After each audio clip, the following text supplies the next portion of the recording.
Honorable Member Sri Hanuman Beniwal ji. सभापति महोदय, सदन में आज नागर विमान मंत्रालय के अनुदान मांगों पर चर्चा हो रही है। सदन के माननीय साथियों ने अपनी बात इस विषय पर रखी।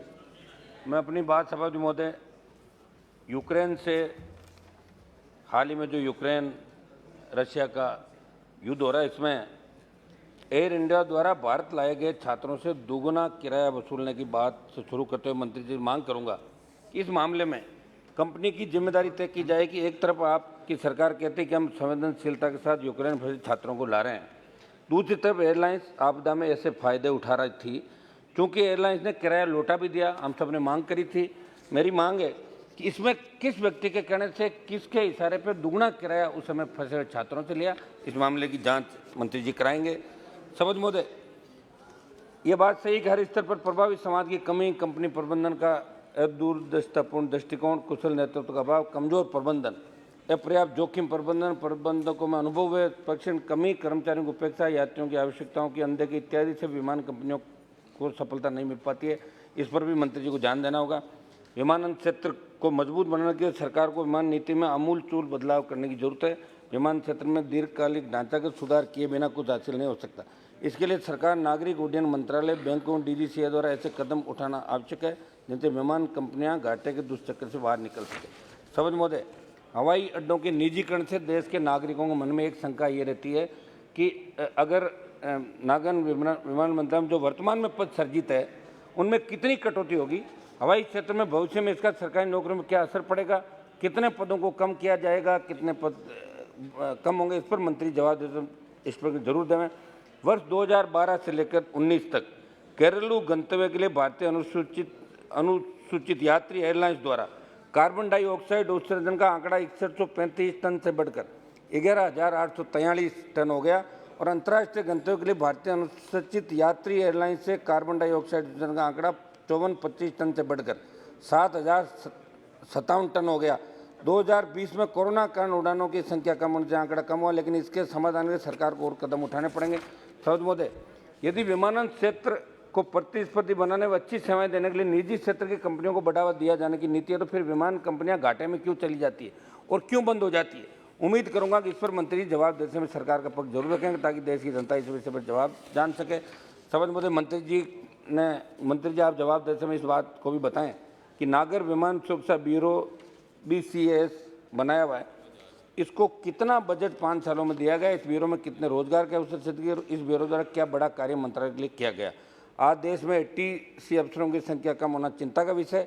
इसमें मेरा एक सुझाव है, भारतीय वायुसेना से प्रत्येक वर्ष ATC से जुड़े अधिकारी रिटायर्ड होते हैं, उन्हें हम सिविल में लगाकर ATC अफसरों की कमी काफ़ी हद तक कम कर सकते हैं। सभापति महोदय, नागर विमान मंत्रालय ने क्षेत्रीय हवाई संपर्क को प्रोत्साहित करने और जनता के लिए हवाई यात्रा को किफ़ायती बनाने के दिनांक 21/10/16 को क्षेत्रीय संपर्क योजना उड़ान शुरू की थी। अच्छी बात है, लेकिन मैं मांग करूंगा कि किरायों में और कमी लाई जाए ताकि देश के निर्धन से निर्धन व्यक्ति का भी हवाई यात्रा का सपना पूरा हो सके। जो चप्पल पहनता है, आपकी ये रही हमेशा कि चप्पल वाला व्यक्ति भी हवाई जहाज के अंदर सफ़र करे। मंत्री जी, हवाई अड्डों पर खाद्य सामग्री कीमतों को कम करने के लिए भी आप सरकार कदम उठाएंगे। मंत्री, जयपुर से बीकानेर को जोड़ने के लिए हवाई सेवाएं नियमित रूप से प्रारंभ की जाए, क्योंकि जोधपुर बीकानेर दोनों धार्मिक, सामरिक, पर्यटन दृष्टि से अत्यंत महत्वपूर्ण है। आज दिल्ली से जोधपुर और बीकानेर के लिए मात्र 1-2 उड़ानें हैं, इस कारण किराया भी ज़्यादा, यहाँ से अधिक उड़ानों की संख्या बढ़ाई जाए। सभापति में मंत्री, जिस तरह चंडीगढ़ व मुंबई में बहु कौशल विकास केंद्रों की स्थापना की गई, उसी तर्ज पर मेरे राजस्थान में वैसे केंद्र की स्थापना करने की मांग मैं करता हूँ। मेरे नागौर जिला मुख्यालय पर भी हवाई सेवाएं प्रारंभ करने की दिशा में योजना बनाई जाए।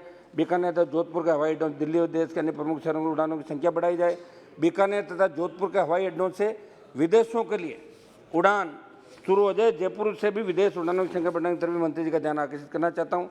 मैं आपके माध्यम से पूछना चाहता हूँ, निजीकरण किए जा चुके हवाई अड्डों पर कार्यरत कार्मिकों की सामाजिक व आर्थिक सुरक्षा सुनिश्चित करने के लिए सरकार ने कोई विशेष दिशा निर्देश जारी किए हैं क्या? उस पर मंत्री जी जवाब में जरूर बताएं। सभापति महोदय, कोरोना के कारण जयपुर से जिन अंतर्राष्ट्रीय उड़ानों को कोरोना के कारण बंद कर दिया था, उन्हें वापस शुरू किया जाए। अजमेर जिले के किशनगढ़ हवाई अड्डे से दिल्ली और देश के अन्य प्रमुख स्थानों पर हवाई सेवाओं का विस्तार किया जाए। राजस्थान में भी एयर कार्गो और लॉजिस्टिक्स क्षेत्र का विकास करने की दिशा में समुचित कदम उठाए जाए। निजी अधिकृत हवाई अड्डों के कर्मचारियों की सामाजिक सुरक्षा और कल्याण सुनिश्चित करने की दिशा में ठोस प्रावधान बनाया जाए। निजी विमान कंपनियों में इंजीनियरों व अन्य कर्मचारियों, एयर होस्टेज आदि के आर्थिक हितों का संरक्षण हो, उस दिशा में भी ध्यान दिया जाए। सभापति महोदय, मेरी ये मांग रहेगी कि आम आदमी हर जगह, जहाँ आज जैसे बाड़मेर तेल की वजह से पूरे वर्ल्ड के अंदर बाड़मेर में बहुत बड़ा तेल निकला, कई जगह अच्छे उद्योग हैं, लेकिन हवाई सेवाओं के अभाव के अंदर प्रत्येक व्यक्ति वहाँ पहुँच नहीं पाता।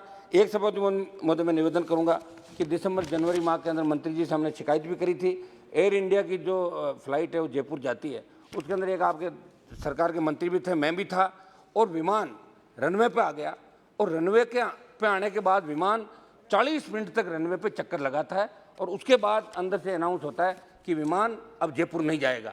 तब मैंने मंत्री जी से बात भी करी थी, लेकिन मंत्री जी ने उस समय कहा कि हमने एक्शन ले लिया। वो एक्शन क्या लिया आज तक हमें पता नहीं।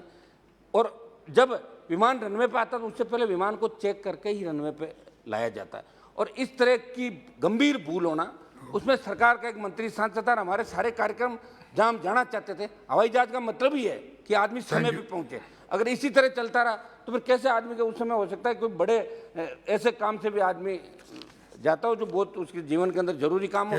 तो इसमें मंत्री जी जब जवाब दे तो एयर इंडिया की उस गलती के लिए किसको इन्होंने दोषी ठहराया, क्या जांच कराई, ये जवाब जरूर दे। एक सभापति महोदय, इससे हटके एक मैं आज बधाई दूंगा, एक सेकेंड मैं बधाई दूंगा निशिकांत जी दुबे को, जो जैन सर्किट की मांग जो लगातार इस देश के अंदर चल रही, और सांसद भी कर रहे थे, और इसकी घोषणा गडकरी जी ने की है।